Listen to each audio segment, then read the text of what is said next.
presentación. A ver, un momentito, ¿dónde estábamos? Regulación del volumen minuto, ciclo cardíaco. Turururu.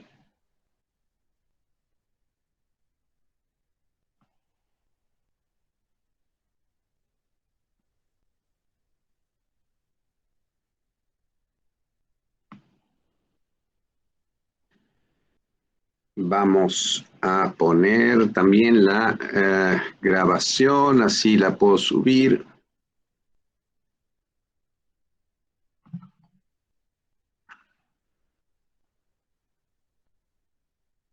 Bien, estamos grabando entonces y vamos a hacer la presentación.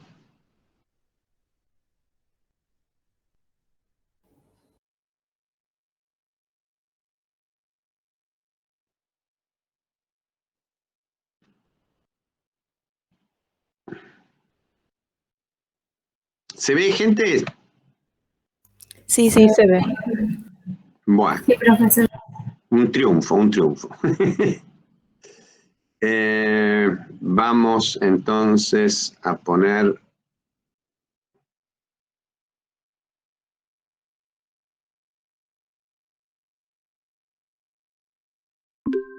Estoy un poco perdido. Acá estamos. Bien.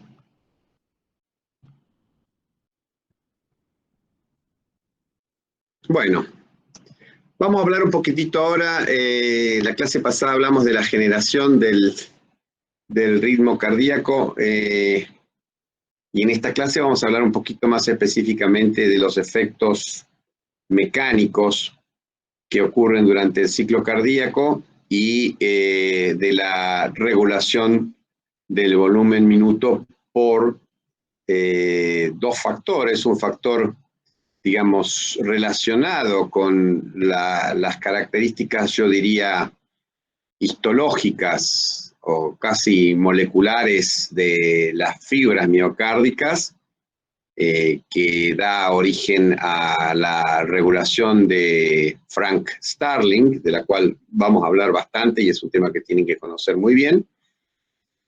Y el otro efecto intrínseco propio del corazón que contribuye muchísimo a los cambios o a adaptar el volumen minuto a las necesidades del organismo, sobre todo durante el ejercicio, tiene que ver con las modificaciones en dos propiedades miocárdicas, o en tres propiedades miocárdicas, fundamentalmente, que son la frecuencia, el cronotropismo, la contractibilidad o inotropismo, y la relajación o lucitropismo, que están asociadas a la activación del sistema nervioso simpático, que ocurre durante el ejercicio. Entonces, vamos a ir desarrollando estos temas. Como siempre, háganme las preguntas por el micrófono, porque no estoy viendo el chat, porque ya son muchas cosas, se me mezclan demasiadas cosas. Entre aceptar los que ingresan el chat, y sería demasiado. Entonces, vamos a... cuando hagan las preguntas, por favor, háganlo a través del micrófono, ¿sí? Bien. Habíamos visto entonces la situación problemática en la cual el ejercicio físico hace que este muchachito Alexis tenga una serie de cambios que ustedes tienen que explicar en relación a la adaptación al ejercicio, ¿sí? Uno de ellos es el aumento de la frecuencia respiratoria, donde dice que llega agitado. El otro, los mecanismos de pérdida de calor, o sea, la vasodilatación del territorio cutáneo, por eso está colorado, y la activación de el funcionamiento de las glándulas sudoríparas, y por último también el hecho de el corazón le golpea el pecho, significa que algo está pasando a nivel cardíaco que se relaciona con el ejercicio y tiene que ver con esto que decíamos, precisamente el manejo que hace el sistema nervioso simpático, fundamentalmente con la frecuencia cardíaca y la fuerza de contracción o la contractibilidad miocárdica.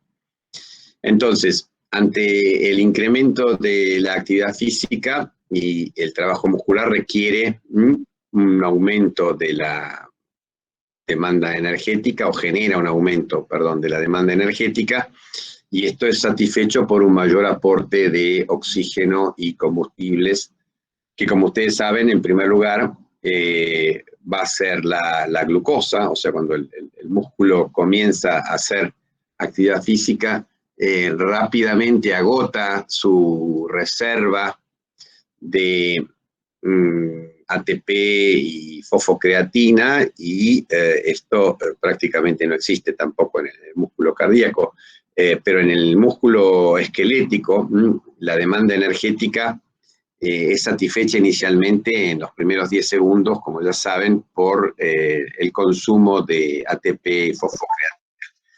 Y una vez que esto termina, hay que echar mano a las reservas de glucógeno, las reservas de glucógeno se acaban bien pronto. Es necesario aportar entonces energía, y esto se hace a través del aumento del volumen minuto y el aporte de glucosa proveniente del hígado. Y luego, si el ejercicio continúa, se hará en base a ácidos grasos libres provenientes del tejido adiposo, y luego, bueno, inclusive también cuerpos cetónicos producidos por la formación en el hígado de los mismos, en un ejercicio muy prolongado.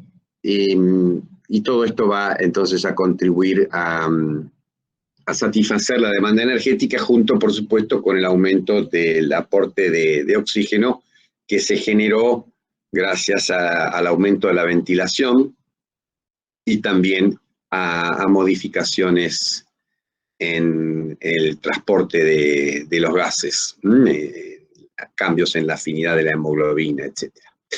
Bien, además, entonces, de aportar más combustibles, más oxígeno, el aumento de la velocidad de la circulación, del flujo, va a llevar a una mejor remoción de los desechos, ¿sí?, que se forman por el aumento de la actividad metabólica, dióxido de carbono, lactato, hidrogenión, calor, etc. Todo esto es removido efectivamente por el aumento del flujo. Esta adaptación entonces al ejercicio involucra cambios, como dijimos, cardiovasculares, ¿sí?, pero también respiratorios, metabólicos, hemáticos, e inclusive a nivel renal.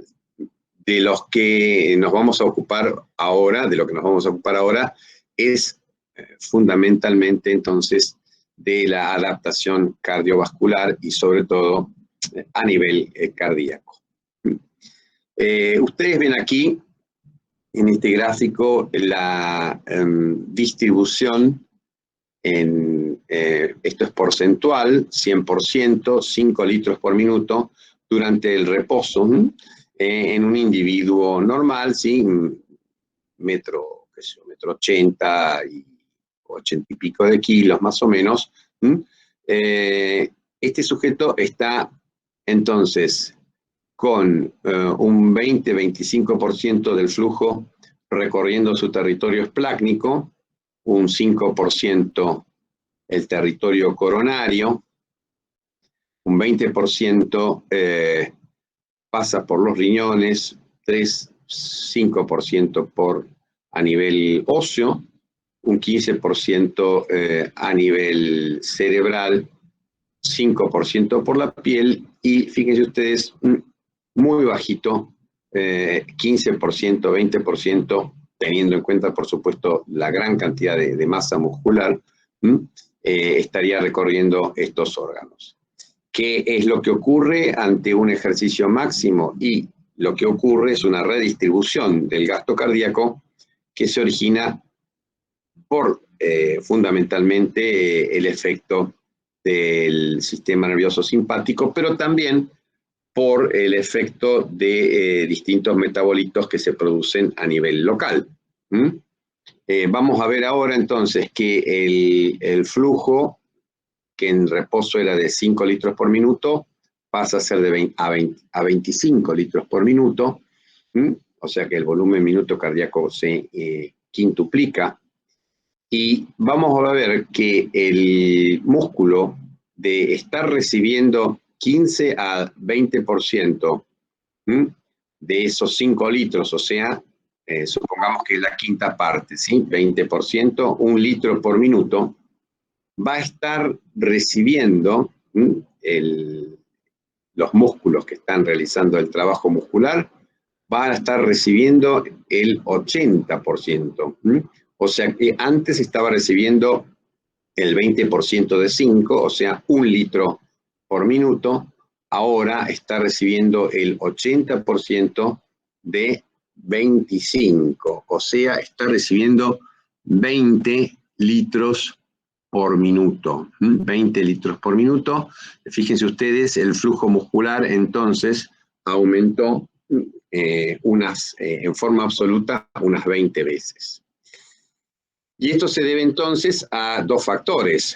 En primer lugar, que se incrementó el volumen minuto, pero además que hay una vasodilatación selectiva a nivel de los territorios musculares que se debe al efecto que tiene las terminaciones simpáticas en este tejido que producen una vasodilatación que produce, por supuesto, que lleva a que el flujo se realice preferencialmente a través de estos órganos.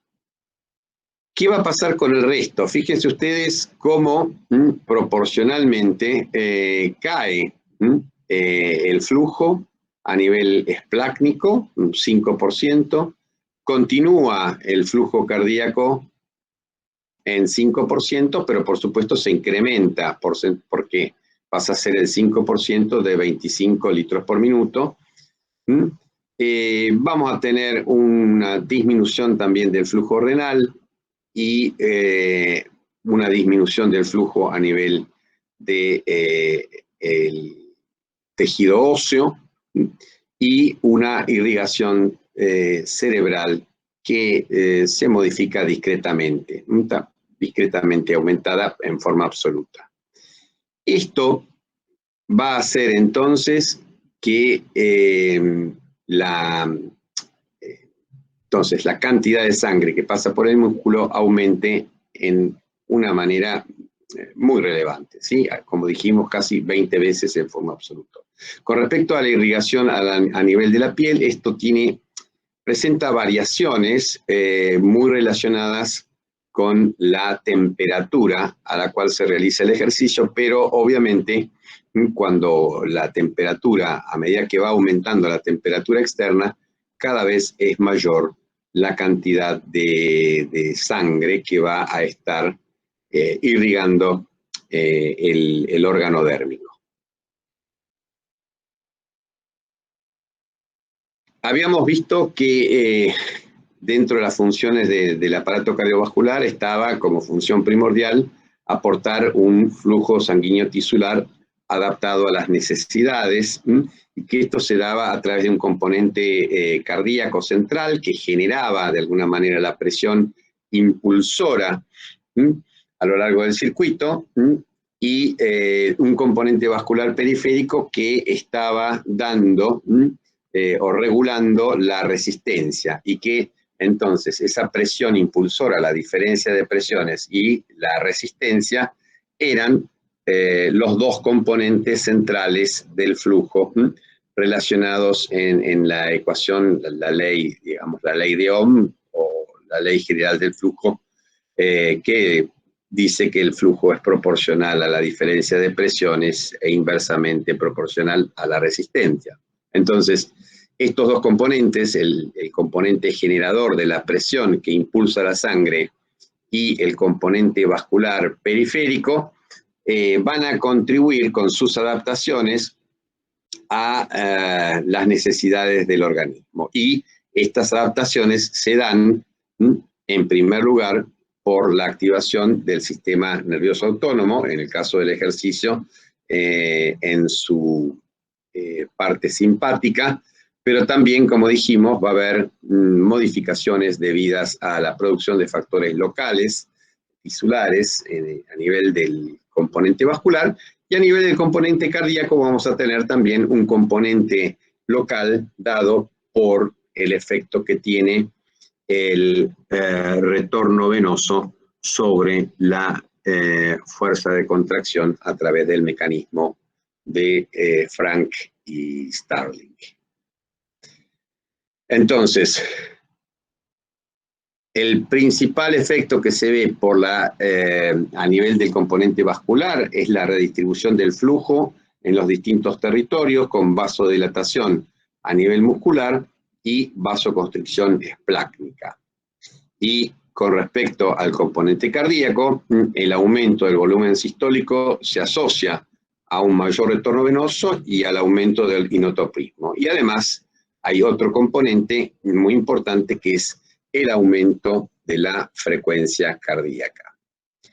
Desde ya que el grado de entrenamiento del sujeto que está realizando el ejercicio va a tener un efecto muy importante sobre cuál de estos factores, ¿sí?, aumento del volumen sistólico o aumento de la frecuencia cardíaca, es más relevante para el incremento del volumen minuto. Los sujetos entrenados van a tener un incremento predominante del volumen sistólico con menor incremento de la frecuencia cardíaca, y a pesar de ello van a lograr una mejor performance, un mejor rendimiento, mientras que los sujetos no entrenados no aumentan tanto el volumen sistólico y por eso requieren de un mayor incremento de la frecuencia cardíaca. En reposo habíamos dicho que el flujo o volumen minuto cardíaco era de 5 litros por minuto y que estaba dado por el producto del volumen sistólico por la frecuencia cardíaca. Consideramos estos elementos, este volumen sistólico y esta frecuencia cardíaca, como una frecuencia estándar, por decirlo así.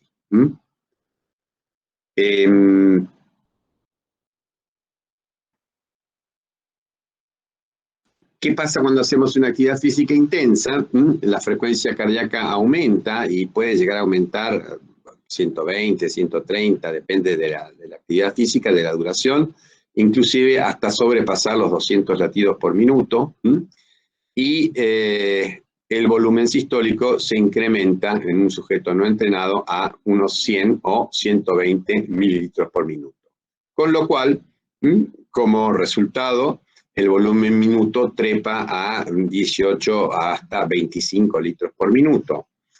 Hay que recordar que las frecuencias cardíacas superiores a 180 latidos por minuto son bastante poco efectivas para continuar aumentando el volumen minuto. O sea, como vamos a ver después, es necesario para que se produzca un vaciamiento adecuado del contenido auricular en el ventrículo, que la diástole tenga una duración mínima, y cuando aumenta mucho la frecuencia, el componente diastólico, digamos, de llenado del ventrículo en diástole, se va reduciendo y a partir de una frecuencia de 180, 190, ya no es demasiado más efectivo este incremento. En cambio, como les decía, los sujetos entrenados, el volumen sistólico puede llegar a 160 mililitros o más, lo que permite entonces un incremento muy efectivo del volumen minuto cardíaco hasta 30 litros, sin necesitar incrementar tanto la frecuencia cardíaca. O sea, con aproximadamente 180 latidos por minuto y un volumen sistólico de 160, estaríamos llegando a unos 30 litros por minuto de volumen minuto. Vamos a considerar entonces los dos mecanismos por los cuales el ejercicio físico va a llevar al aumento del volumen minuto. Uno de ellos está dado por la activación del sistema nervioso simpático, y el sistema nervioso simpático tiene la propiedad de inervar fundamentalmente el nódulo sinusal y el miocardio contráctil, a diferencia de lo que ocurre con el parasimpático, que va a tener un control fundamentalmente de la generación del ritmo a nivel del nódulo sinoauricular y de la conducción del impulso a través del nódulo auriculoventricular. El segundo componente que vamos a ver es el relacionado con la ley o principio de Frank y Starling. Frank y Starling describen un principio por el cual básicamente el ventrículo tiene la propiedad de incrementar su volumen, o sea, el volumen sistólico, a medida que aumenta su llenado. O sea, hablando, digamos, pocas palabras, hasta cierto nivel, acá ven que se alcanza una meseta, los ventrículos son capaces de incrementar su salida, el volumen sistólico, acompañando el aumento del llenado. Y estas curvas entonces están mostrando la relación que existe para el ventrículo derecho y el que nos interesa a nosotros fundamentalmente, el ventrículo izquierdo. Como ven acá, entonces, a medida que se va llenando la aurícula y se va produciendo un aumento de la presión auricular, quiere decir que se va llenando cada vez más la aurícula, se va a producir un mayor incremento del volumen minuto. Y bueno, acá tienen presión auricular y no volumen de fin de diástole, porque probablemente estos experimentos o estas mediciones daten de la época en que estos datos se obtenían a través del cateterismo cardíaco y se medía entonces la presión auricular como reflejo del grado de llenado de estas cavidades. Hoy en día es mucho más lógico, más sencillo medir directamente el volumen auricular a través de la ecografía.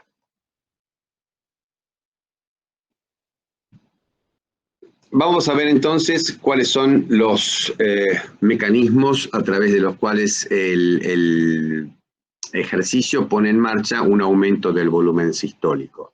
Y esos dos mecanismos son, entonces, como dijimos, el aumento de la actividad simpática, que por el mecanismo cronotrópico positivo aumenta la frecuencia cardíaca, y a través de la contractilidad, el efecto inotrópico positivo, va a modificar el volumen sistólico. No nos olvidemos también que va a haber un efecto interesante, positivo, sobre la capacidad de relajación de ese ventrículo, dado también por una remoción más efectiva del calcio que originó la contracción, y que va a contribuir a mejorar este segundo componente, que es el componente dado por la precarga. Un corazón que se relaja mejor deja entrar una mayor cantidad de sangre sin necesidad de aumentar la presión, y eso contribuye, es uno de los factores, como vamos a ver después, que contribuyen a aumentar la precarga. O sea que el otro componente, el volumen telediastólico y la precarga, va a estar relacionado también con, en forma indirecta, con el aumento de la actividad simpática. Pero por supuesto, el volumen telediastólico se va a modificar fundamentalmente por el aumento del retorno venoso. Vamos a explicar un poquitito qué es esto de precarga y de poscarga, porque genera muchas veces dudas en las definiciones. Un momentito que voy a dar ingreso a una persona. Ahí está. Bien. Los ejercicios que están graficados acá son ejercicios de hace mucho, mucho tiempo, y básicamente están hechos con preparados de músculo esquelético, y los principios de precarga y poscarga generados en el músculo esquelético se aplican al músculo cardíaco, aunque fueron obtenidos en el músculo esquelético. El concepto de precarga va a estar dado básicamente por el grado de estiramiento, la fuerza que distiende las fibras del músculo en relajación. O sea, qué tan estirado está el músculo en el momento previo a comenzar su contracción. Mientras que el concepto de poscarga se refiere a la fuerza contra la que actúa el músculo a contraerse, y está representado por esta pesa. O sea, la precarga está relacionada por esta pequeña pesita que está estirando el músculo antes de que se produzca la contracción, y la poscarga está representada por esta pesa, que es la que trata de levantar este músculo. Y los resultados de los experimentos entonces obtenidos con estos preparados de músculo esquelético se van a aplicar al músculo cardíaco. Por analogía, precarga ventricular es la tensión que se ejerce sobre la pared ventricular por parte del volumen de sangre que distiende el ventrículo al finalizar la diástole. Y se equipara entonces, por lo tanto, con el volumen telediastólico. ¿Por qué? Porque si el volumen telediastólico es importante, la tensión ejercida sobre la pared por esa masa líquida va a ser también mayor, y viceversa. Una pregunta. Sí. ¿El volumen telediastólico sería el volumen de fin de llenado de diástole? El volumen de fin de diástole y volumen telediastólico es lo mismo, son términos equiparables, sí, muy bien. Gracias. No, no hay de qué. Entonces, la tensión que se ejerce en la pared ventricular al final de la diástole, relacionada con el volumen de fin de diástole o telediastólico, es lo que consideramos precarga en el ventrículo.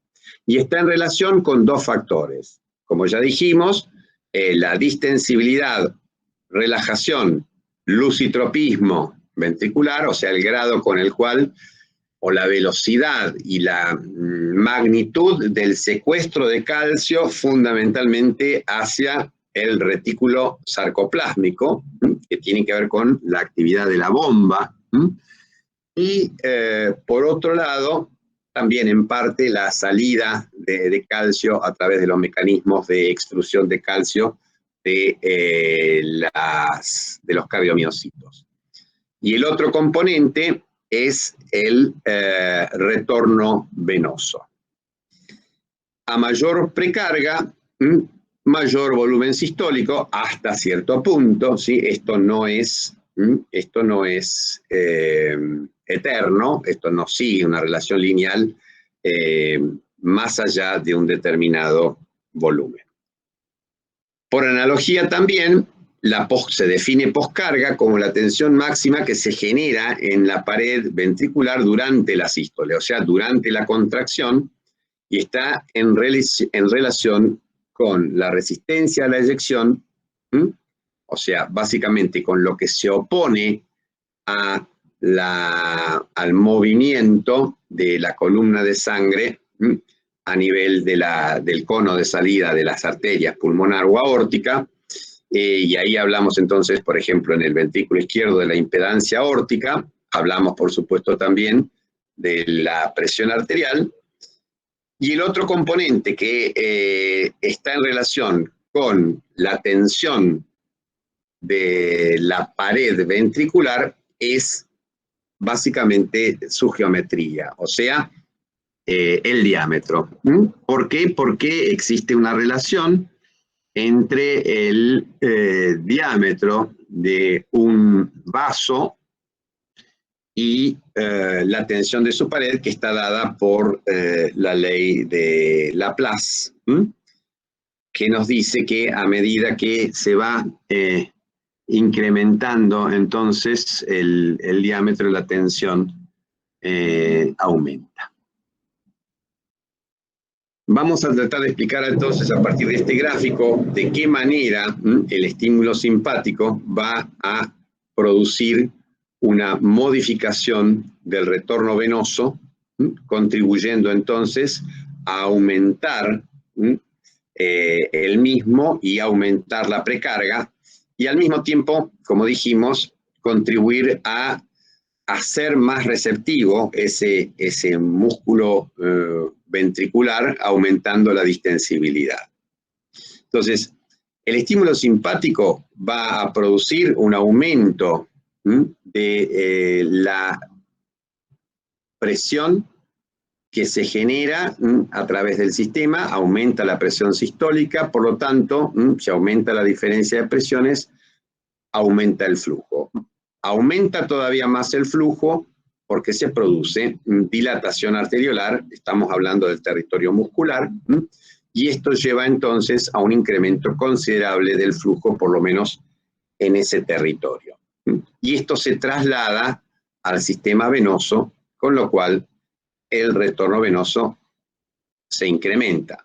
Pero hay otros mecanismos que tienden a aumentar el retorno venoso, que también están en relación con la actividad del sistema nervioso simpático. Y uno de ellos tiene que ver con el estímulo por parte de las terminales noradrenérgicas de la musculatura lisa a nivel del compartimento venoso periférico. Como ustedes recuerdan, gran cantidad del volumen sanguíneo total, hasta un 70%, está albergado en el compartimento venoso periférico. Eso significa que si nosotros disminuimos la capacitancia de ese compartimento venoso periférico y desplazamos la sangre que está alojada ahí, remansada en el territorio venoso, vamos a producir un aumento efectivo del retorno venoso. Otros factores que contribuyen a modificar entonces el retorno venoso, además de la fuerza impulsora o vis a tergo. Vis a tergo significa fuerza por la espalda o fuerza desde atrás, que está dada entonces por la presión impulsora. La volemia efectiva, que aumenta considerablemente por la venoconstricción. Tenemos otros factores. Bueno, tenemos la fuerza gravitacional, que en el caso del ejercicio no ejerce un cambio, ¿no? un efecto importante, pero sí lo hace, por ejemplo, si ustedes tienen una persona que tiene un síncope, una lipotimia, pierde el sentido, se desmaya porque le baja la presión. Bueno, ustedes pueden aumentar su retorno venoso si la acuestan con la cabeza plana y sobre el piso y levantan los miembros inferiores, los miembros superiores, van a hacer que por la fuerza gravitacional aumente el retorno venoso y ese corazón impulse una mayor cantidad de sangre por minuto.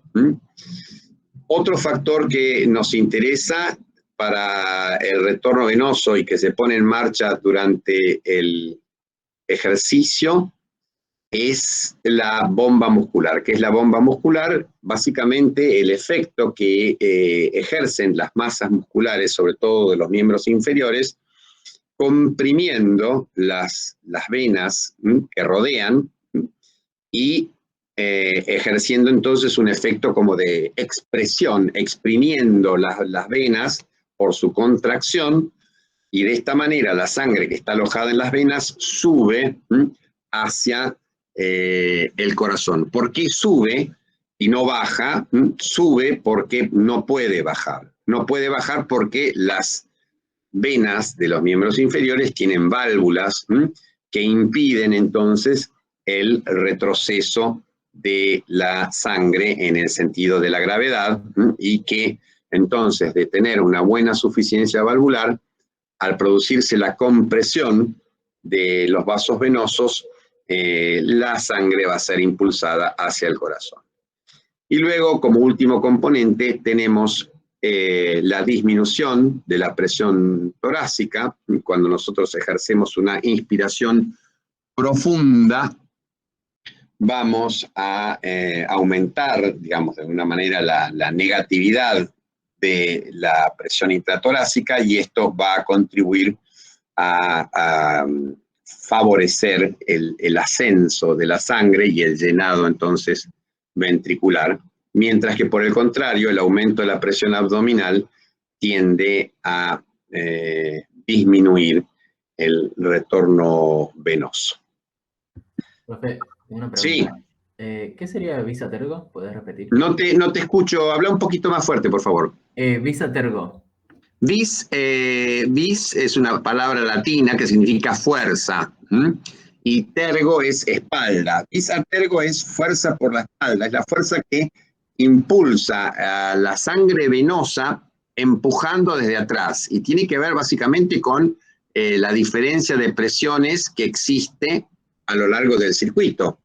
Diferencia de presiones que está dada, y esto se lo van a preguntar en física, por la diferencia entre la presión arterial media a nivel del cono aórtico, en el circuito izquierdo, en el circuito mayor, sería la diferencia de presiones entre la presión arterial media en el cono aórtico y la presión venosa central. Esa diferencia de presiones, que es de aproximadamente unos 90 milímetros, o un poquito menos, 80, si ustedes consideran una presión arterial media de 90 milímetros de mercurio y una presión venosa central de 10, esa diferencia de presiones es la fuerza impulsora, la vis a tergo, ¿de acuerdo? Y esa fuerza impulsora puede aumentar si nosotros producimos entonces un aumento de la presión sistólica y producimos una vasodilatación en el territorio arterial. Vamos a estar contribuyendo a incrementar la fuerza impulsora. Así aumenta el retorno venoso, ¿no? Y eso hace que aumente el retorno venoso, exactamente. Entonces, todos estos factores contribuyen a aumentar el retorno venoso y la precarga. Y el otro factor que está condicionando la precarga es que el miocardio sea receptivo, o sea, que se distienda fácilmente cuando llega la sangre venosa. ¿De acuerdo?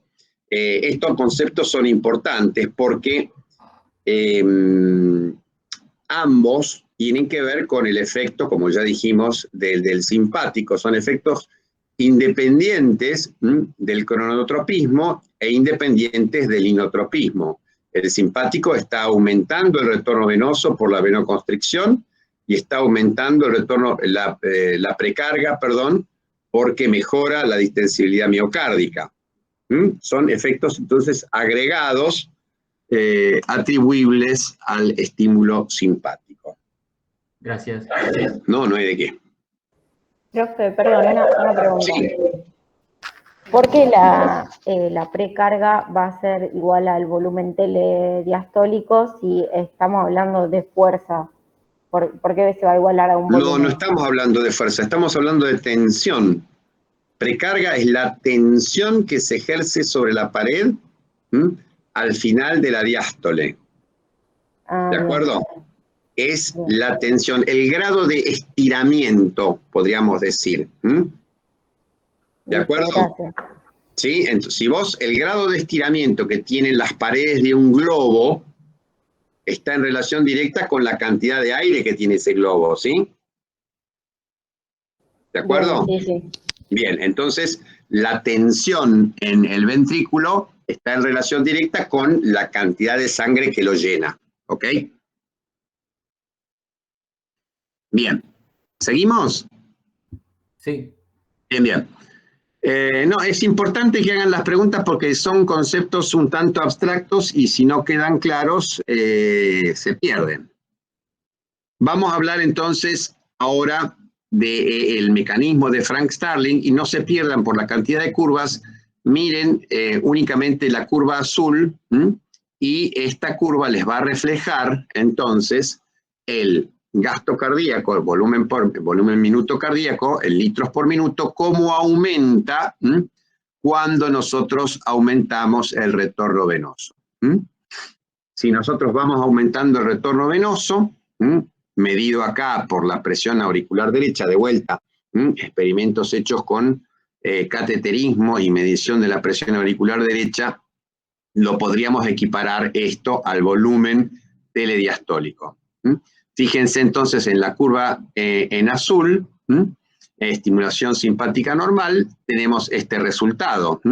Cuando aumenta la presión en la aurícula, o sea, se distiende la aurícula, se produce un incremento considerable, fíjense ustedes, del volumen minuto. Obviamente estos valores no son reales, son experimentales, porque en estas condiciones no hay vida, digamos, con este volumen minuto. O sea, son preparados, no son preparados de músculo cardíaco, no son seres vivos, ¿no? Está el corazón inervado y todo, pero no está ni el animal, ni mucho menos el ser humano aquí.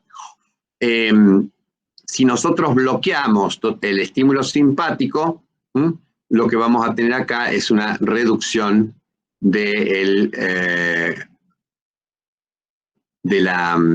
mecanismo de Frank Starling, y si nosotros aumentamos el estímulo simpático, ese efecto se incrementa. Pero básicamente el mecanismo de Frank Starling no se modifica mucho en los distintos niveles de estimulación simpática, sí se modifica considerablemente el gasto cardíaco. Entonces, o volumen minuto. Esta parte va a estar dada por el mecanismo de Starling, precarga, y esta otra parte va a estar dada por la contractibilidad. O sea, este aumento, una parte del aumento va a estar dada por el mecanismo que llamamos heterométrico, y ahora vamos a explicar por qué, y otra parte va a estar dada por el mecanismo homeométrico. Mecanismo heterométrico y ley de Starling es lo mismo, mecanismo homeométrico y contractibilidad es lo mismo. Vamos a explicar ahora entonces cómo se produce el mecanismo heterométrico. Heterométrico tiene que ver básicamente con modificación de la longitud. ¿De la longitud de qué? De la longitud del sarcómero. Y lo que va a ocurrir entonces cuando aumenta el volumen telediastólico es que el sarcómero se distiende y alcanza su longitud óptima. Esa longitud óptima es de aproximadamente 2,2 angstroms. Y esto hace que en esta situación, alcanzada la longitud óptima, se formen la mayor cantidad de puentes actina-miosina posible. Y esto es lo que explica el mecanismo de Frank-Starling, este mecanismo molecular que nos está diciendo que a una determinada longitud, o hasta una determinada longitud, el número de puentes actina-miosina que se va formando se va incrementando y por lo tanto la fuerza de contracción va a ser mayor. Una vez que se alcanza o inclusive que se sobrepasa esa longitud ideal, el número de puentes vuelve a disminuir y por lo tanto el efecto ya no es más lineal. Se establece una meseta o inclusive disminuye. Y con respecto al mecanismo homeométrico, en el mecanismo homeométrico no hay modificación de la longitud de fibra. O sea, nosotros vemos acá que para una misma longitud de fibra, supongamos una presión auricular derecha de 4 milímetros de mercurio, si yo aumento la actividad simpática, voy a obtener un aumento considerable del volumen minuto sin necesidad de incrementar la longitud de fibra. ¿Ok? Entonces, están dadas las posibilidades de combinación de los dos mecanismos. ¿Qué es lo que ocurre en realidad? No ocurren por separado. Cuando realizamos un ejercicio físico, se estimula el simpático, aumenta el retorno venoso, se produce el aumento de la precarga y al mismo tiempo se va a producir el aumento de la contractibilidad asociado a la liberación de catecolaminas, tanto por parte del sistema simpático que inerva el corazón, como por el efecto de las catecolaminas circulantes. El otro componente que tenemos que tener en cuenta tiene que ver entonces con el mecanismo homeométrico. Explicamos el mecanismo heterométrico desde el punto de vista molecular, por el aumento de la formación de puentes actina-miosina, relacionado entonces con la longitud óptima del sarcómero. Para explicar el mecanismo homeométrico tenemos que ir a los efectos de la noradrenalina sobre la contracción. Y acá lo que se ve es que la noradrenalina, sin modificar la despolarización de la fibra miocárdica, porque en la situación control y en la situación de aplicación de noradrenalina, el perfil de despolarización es el mismo, o sea, no hay modificación de las corrientes, sobre todo la que nos interesaría, que podría llegar a modificarse, sería la corriente que corresponde a la fase 2, la corriente de calcio. No hay prácticamente modificación, hay un discretísimo incremento del potencial asociado a la fase 2, pero aunque no hay un aumento importante del ingreso de calcio, sí hay, fíjense ustedes, un aumento muy importante de la tensión.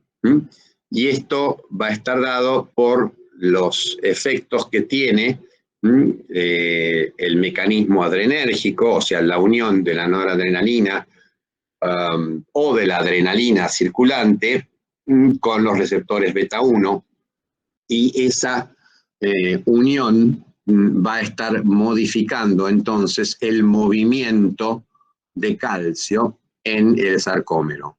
Va a estar haciendo que el calcio liberado desde el retículo sarcoplásmico sea mayor, y va a hacer también que el calcio se retire más rápidamente hacia el retículo sarcoplásmico. O sea, tanto la contracción como la relajación del miocardiocito están asociadas al movimiento de calcio, y el estímulo beta adrenérgico, como vamos a ver ahora, va a estar modificando estos dos parámetros.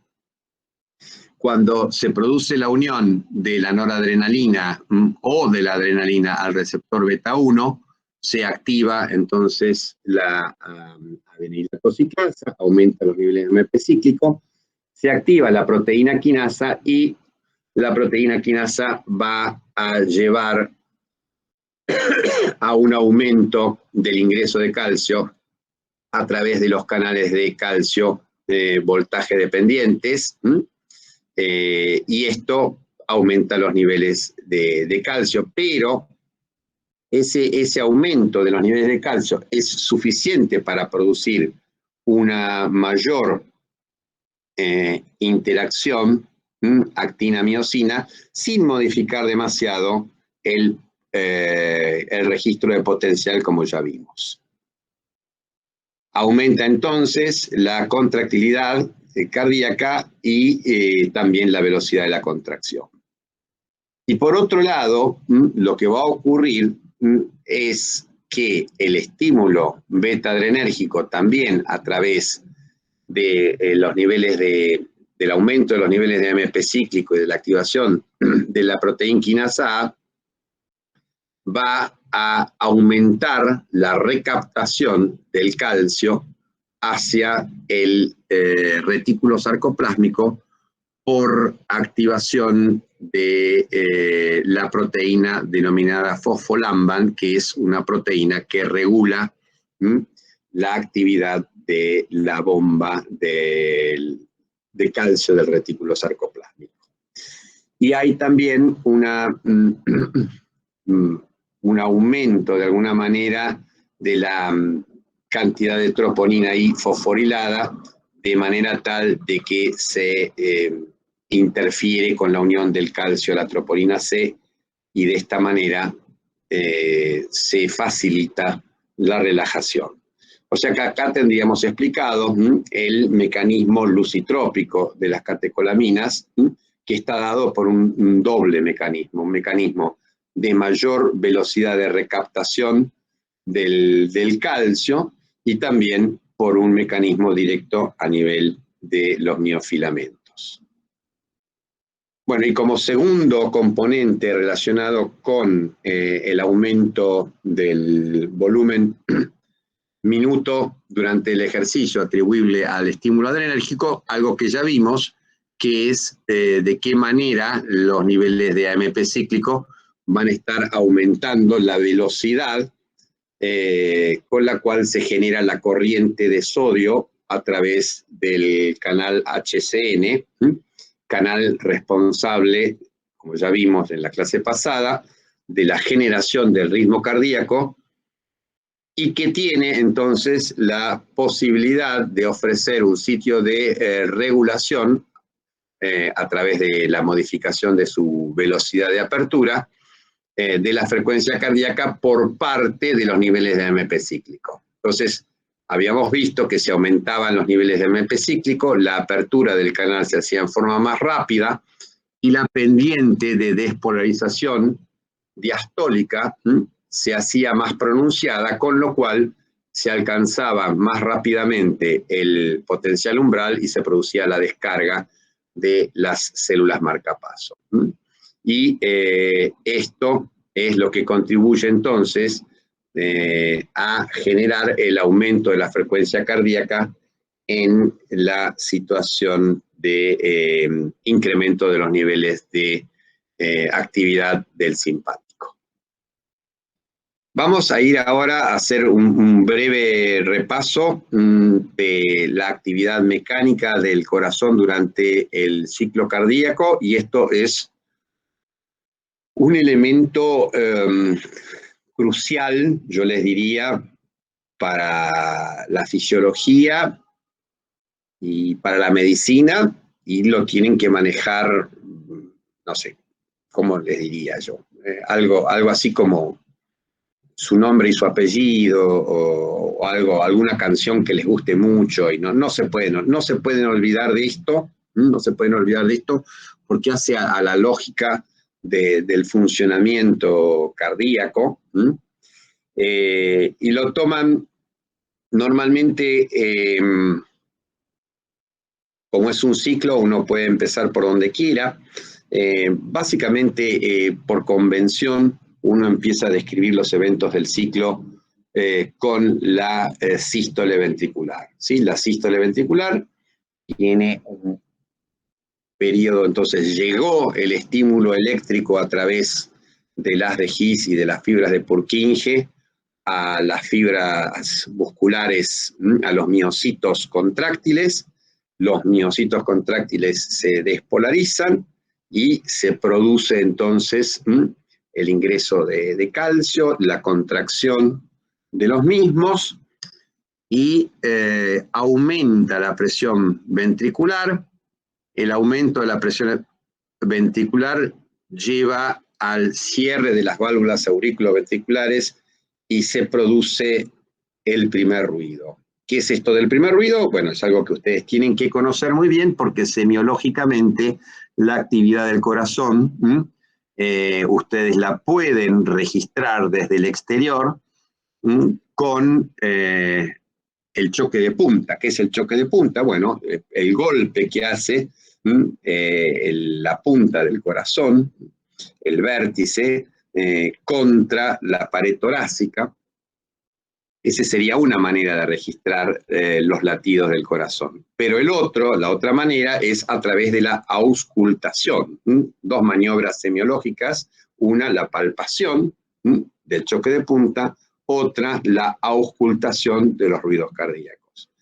Y lo que vamos a tener como origen del primer ruido cardíaco, de vuelta, esto es una convención. Uno se puso de acuerdo en algún momento, un grupo de gente dijo, bueno, vamos a decir que el primer ruido es el que corresponde al inicio de la sístole. Pero nadie sabe cuál es el primero o el segundo.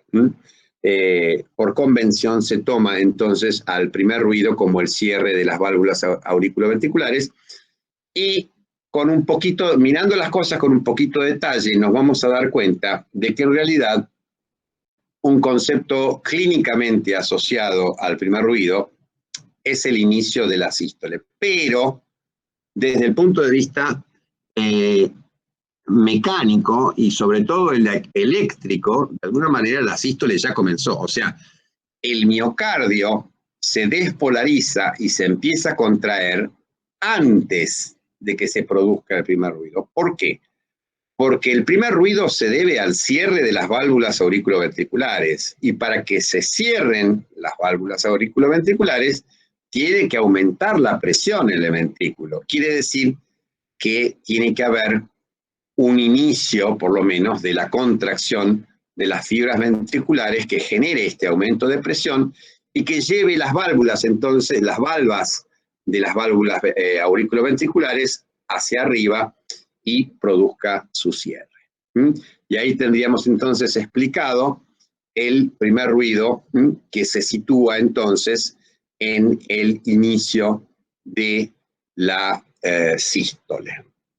A partir del cierre de las válvulas auriculoventriculares, el corazón, el ventrículo, perdón, tiene la característica de ser una cavidad cerrada. ¿Por qué? Porque las válvulas aórticas están cerradas. ¿Por qué? Porque la presión aórtica es superior a la presión ventricular, las válvulas están cerradas.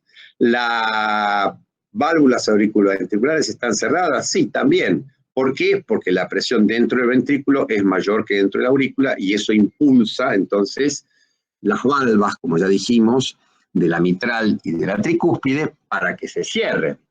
Quiere decir que entonces en el comienzo de la sístole, ambas válvulas, las válvulas semilunares y las auriculoventriculares, están cerradas. Y eso hace entonces que la parte inicial de la contracción de la sístole se realice con el corazón, con el ventrículo, en condiciones de cavidad cerrada y sin modificaciones en el volumen.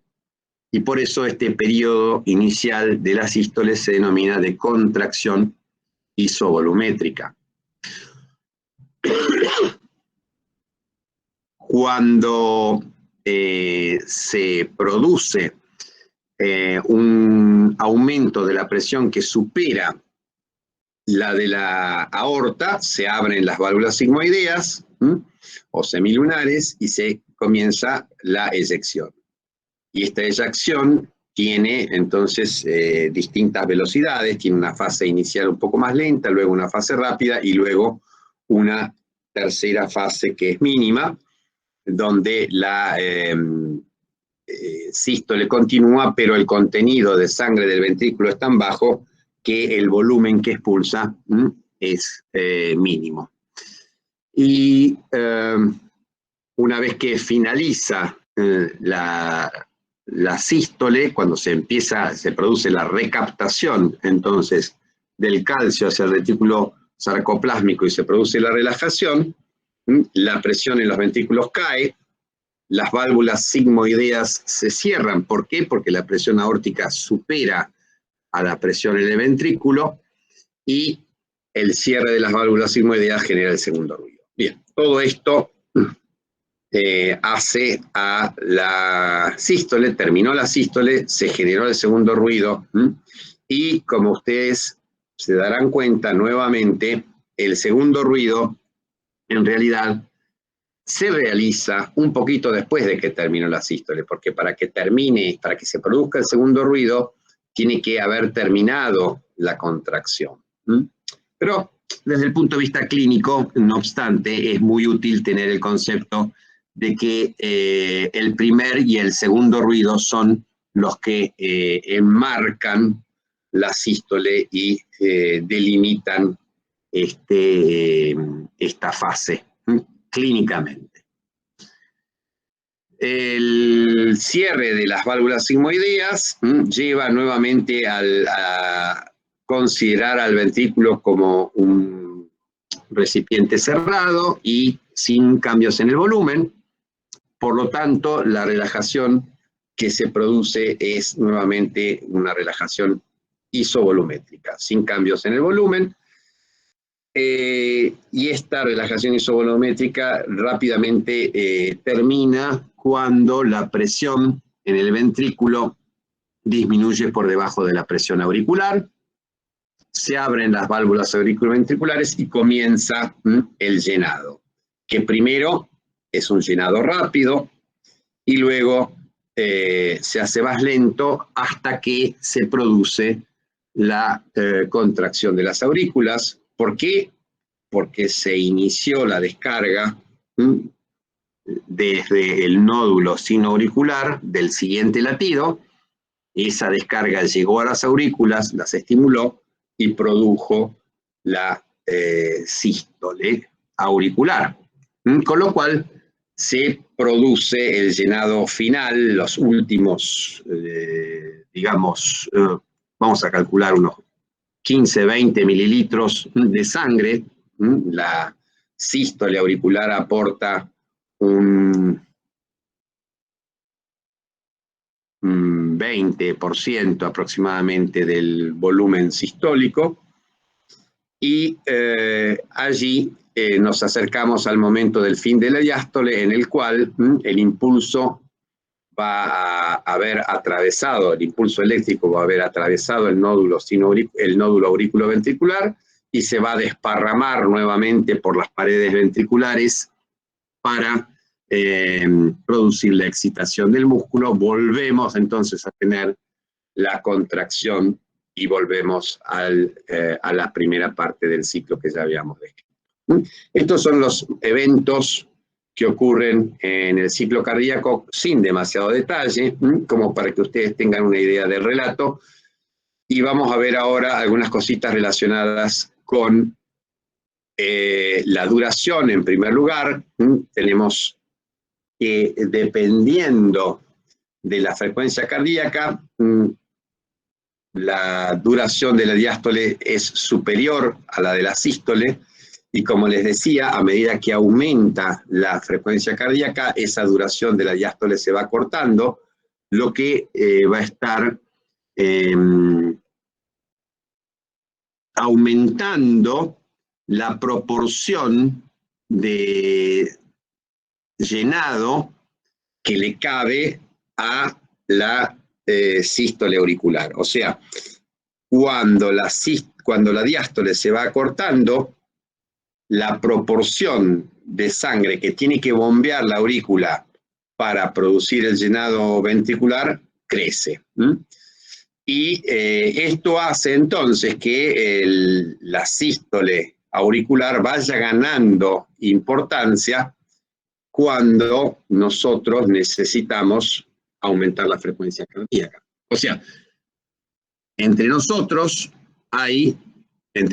sí, bueno, ya soy adulto mayor, entre los adultos mayores vamos a tener una proporción interesante de entre un 5 y un 10% de sujetos que tienen una aurícula inefectiva. Una aurícula inefectiva, ¿por qué? Porque tiene una arritmia, un trastorno que se denomina fibrilación auricular y que hace que entonces las aurículas no se contraigan, no tienen la capacidad de contraerse porque no hay una buena, digamos, dispersión o llegada de los estímulos porque no llegan en forma ordenada y está permanentemente entonces produciéndose pequeñas contracciones inefectivas del músculo auricular. La aurícula entonces en fibrilación no bombea. Esos sujetos que están con fibrilación auricular en reposo en general no tienen manifestaciones de insuficiencia de bombeo. Ahora, si ese sujeto quiere hacer un ejercicio físico, si uno le dice, bueno, camina rápido, vamos a ver que el sujeto empieza a tener problemas, empieza a tener sobre todo disnea, falta de aire o sensación de falta de aire, y no puede entonces realizar el ejercicio. ¿Y esto a qué se debe? Se debe a que cuando aumenta la frecuencia cardíaca, el porcentaje de sangre o la proporción de sangre que tienen que bombear esas aurículas pasa a ser importante. Y al no tener un sístole auricular, hay un remansamiento de la sangre y se va a producir entonces un aumento de la presión a nivel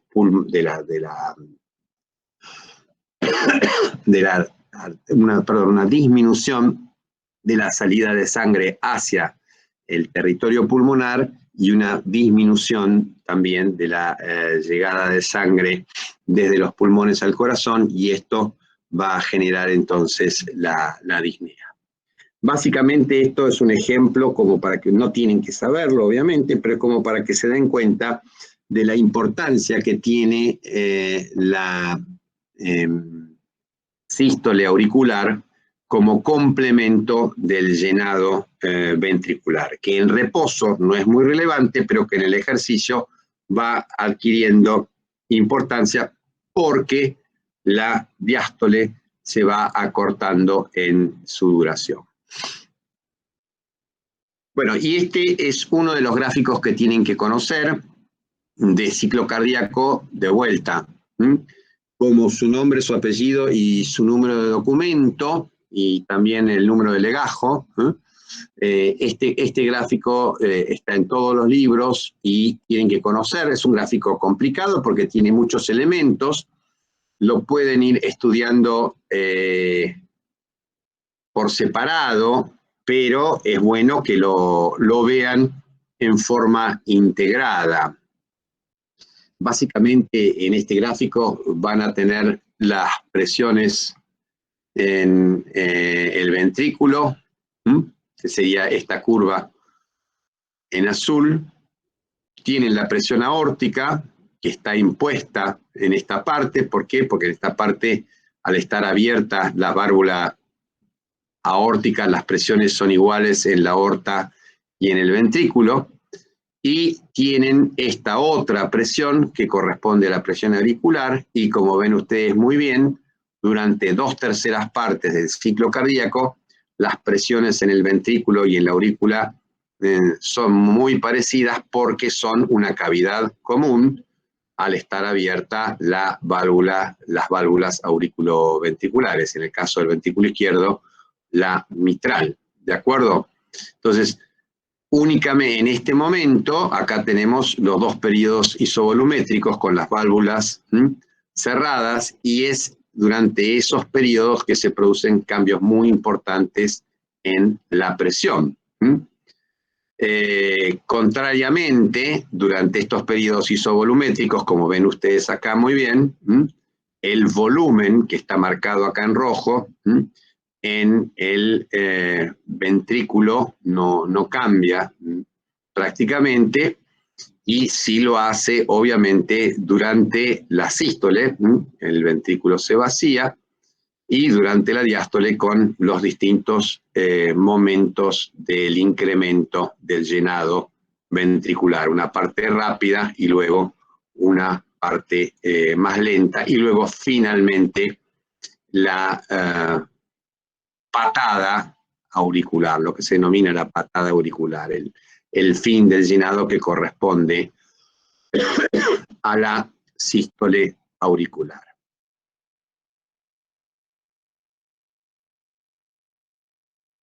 Y dos componentes más que tienen que conocer.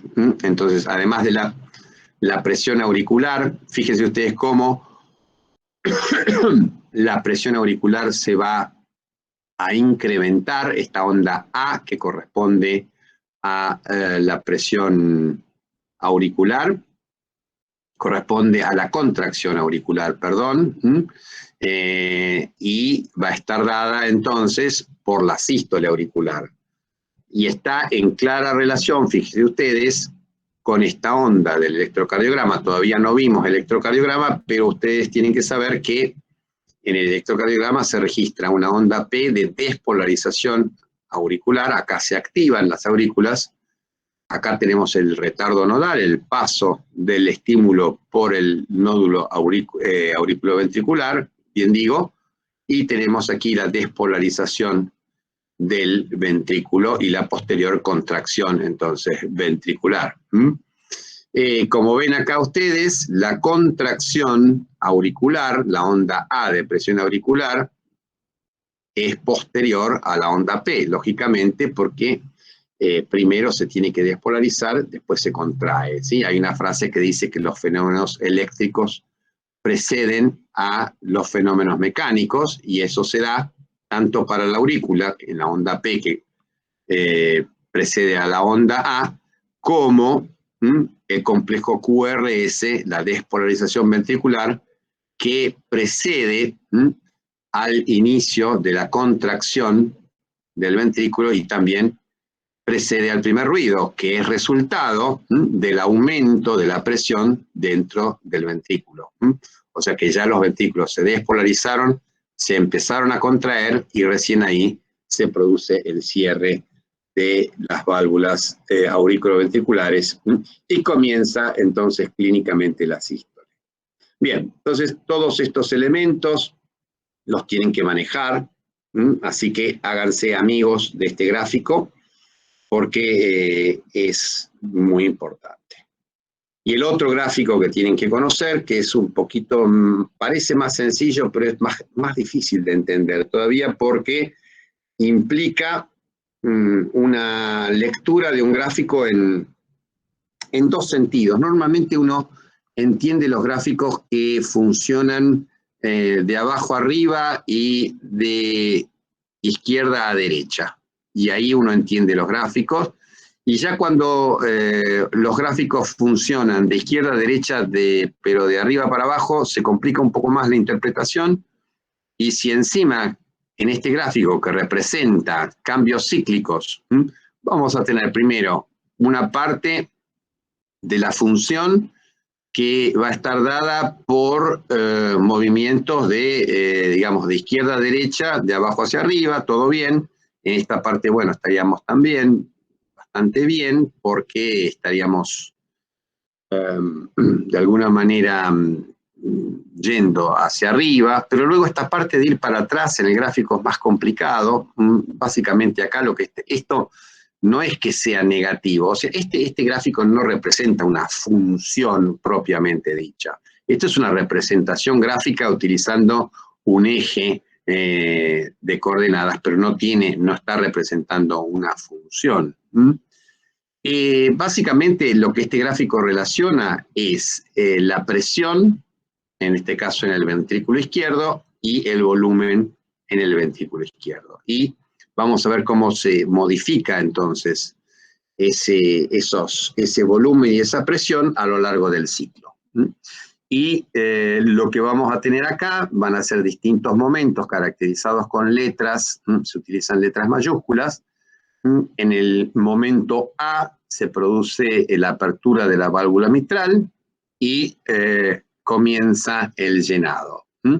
Fíjense ustedes que acá el ciclo ya lo estamos manejando empezando en otro momento, porque cuando uno habla de ciclo lo empieza a describir con el cierre de las auriculoventriculares. Pero acá vamos a comenzar con la apertura de la mitral, el inicio del llenado, que no está del todo bien representado aquí porque no es una recta, sino que tiene en el último periodo un incremento un poquito mayor de la presión en relación al volumen, pero más o menos está bien.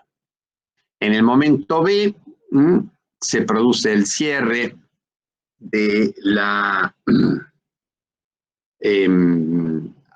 mitral, y es en este momento que nosotros medimos el volumen de fin de diástole. Volumen de fin de diástole, y ese volumen de fin de diástole va a estar dado entonces por un valor que está entre los 120 y los 140 mililitros.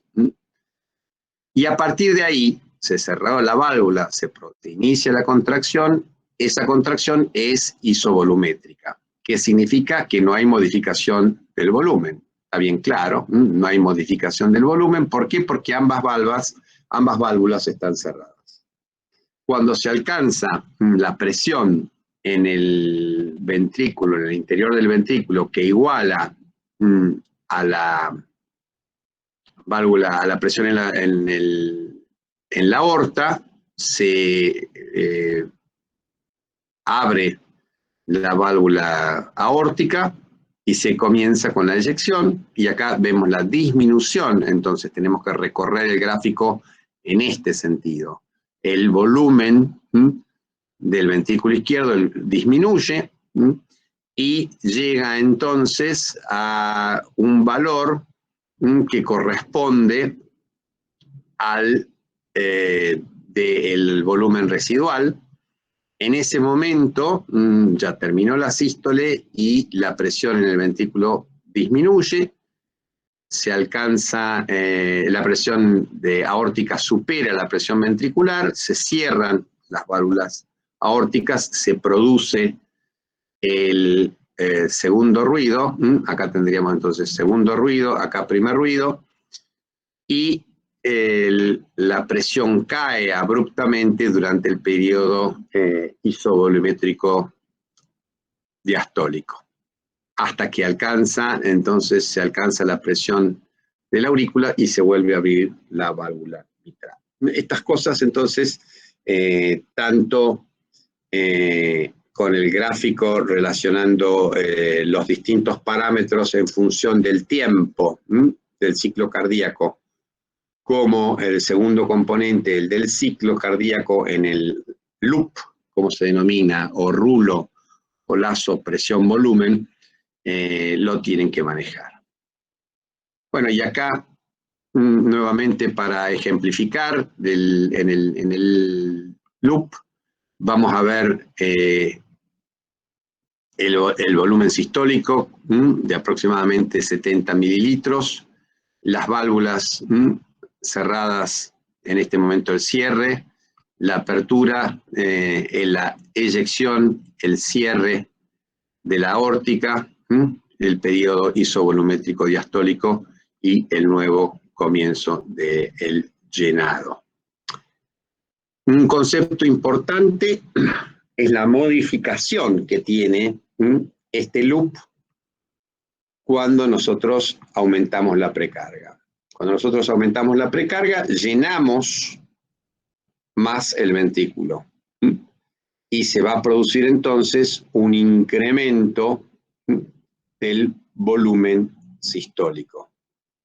Y esto se condice perfectamente con lo que habíamos hablado antes de la relación entre los dos tipos de filamentos en el sarcómero. Lo que estamos haciendo entonces cuando aumentamos la precarga es aumentar la longitud del sarcómero, aumentar el número de puentes actina-miosina, y esto se va a acompañar entonces de una expulsión completa de esa mayor cantidad de sangre que llenó el ventrículo. Entonces, el aumento de la precarga es hasta cierto punto un elemento muy favorable para aumentar el volumen sistólico y por lo tanto también el volumen minuto. Ahora, ¿qué pasa cuando aumenta la poscarga? Cuando aumenta la poscarga eso no es bueno. Eso no es bueno porque va a haber una disminución del volumen sistólico que va a estar dada por el hecho de que es necesario aumentar más la presión para producir la apertura de las válvulas, de la válvula aórtica, en este caso, y esto lleva a que una buena parte de la sístole se invierta en este tipo de, en este esfuerzo, con lo cual la relajación se va a producir con un corazón que no terminó de vaciarse. Como ven acá, no se alcanza el mismo volumen de fin de sístole o telesistólico, y eso hace entonces que la eyección sea menor. No solo la eyección es menor, o sea, el volumen sistólico está disminuido cuando aumenta la poscarga, sino que también vamos a estar trabajando con presiones. Esta es la presión de fin de diástole. Vamos a estar trabajando con presiones más altas, o sea, vamos a estar sometiendo al corazón a un incremento de la presión y a una menor capacidad de llenado por que no se produce una relajación suficiente. Y todo esto a largo plazo es malo. Finalmente también, cuando aumentamos la poscarga, y lo hacemos en forma considerable, fíjense ustedes, esta es la relación entre el volumen minuto cardíaco y la presión arterial. A medida que nosotros vamos aumentando la presión arterial media, ojo, esto es la presión arterial media, ¿sí? Se va a ir generando una caída muy importante del volumen minuto en relación entonces al aumento de la poscarga. Y creo que ya no tengo más imágenes. Si tienen alguna preguntita, la podemos resolver ahora, tengo unos minutos, y si no, lo hacemos el jueves en la clase de consulta.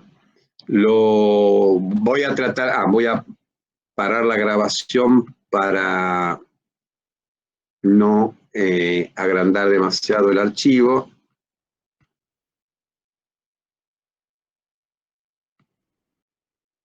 Bien.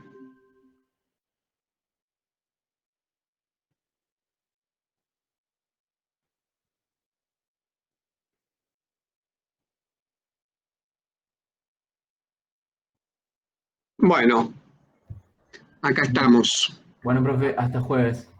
No habiendo más preguntas, entonces... Profe, perdón, Sí, tengo Victoria. una pregunta. Dale. Para leer estos temas, además del Guyton, ¿se recomienda o sea, hay algún lugar para leer lo que sea mejor que el Guyton o es todo lo mismo? No, el Guyton yo te diría, más que suficiente. Primero, yo lo leería de un libro un poquito más sencillo, como el Gannon, que está más corto y no tiene tantos detalles. Y después de que lo hayas entendido, te vas al Guyton. O si no, bueno, lee el Guyton directamente y fíjate, si tenés alguna duda, lo planteamos el jueves, o si no, podés tratar de leerlo de un texto un poco más sencillo y volver a leerlo después del Guyton. ¿Okay? No, sí, yo había leído el Guyton, pero quería saber si había alguno más que No, sea por necesario. Dios, no se compliquen. Acuérdense que las UPs tienen muchos componentes y que ustedes no conviene que ahonden, que buceen demasiado en uno de los elementos de la UP y dejen los otros de lado. O sea, trabajo infantil es uno de los temas más importantes de esta UP y lo tienen que manejar muy bien, además de ciclo cardíaco, sí, pero no le roben tiempo a trabajo infantil por profundizar en ciclo cardíaco, ¿okay? Porque si no después se complican las evaluaciones, ¿ok? Bueno, gracias. Perdón, una preguntita. ¿Vamos a abordar en algún momento interpretación de electrocardiograma para esta materia? Sí. Electrocardiograma, normalmente a mí me gusta darlo junto con generación del ciclo del ritmo, pero tenemos un problema que de alguna manera nos han pedido que lo demos en la UP6. Así que lo vamos a dar en la UP6. Muchas gracias. No hay de qué. Yo tengo una pregunta. Sí, Martín. Cuando se produce el primer ruido, es decir, el cierre de la válvula auriculoventricular, Sí. ¿se produce por el aumento de presión en el ventrículo que supera la presión en la aurícula? Pero ese aumento de presión se debe a la presión que ejerce el volumen de sangre adentro o a la contracción del ventrículo. El aumento de la presión se debe a que las paredes se están contrayendo y esa presión, esa contracción se ejerce sobre el volumen de sangre. Los dos componentes son importantes. Si vos no tuvieras sangre dentro del ventrículo, la contracción de las paredes no ejercería presión alguna. Vos estás ejerciendo la presión de la pared, del continente, sobre un contenido. Siempre que estamos hablando de presión hidrostática dentro del corazón, dentro de las cavidades del corazón, como dentro de los vasos, estamos hablando de la presión que se ejerce, de la relación, que existe entre el continente y el contenido, ¿ok?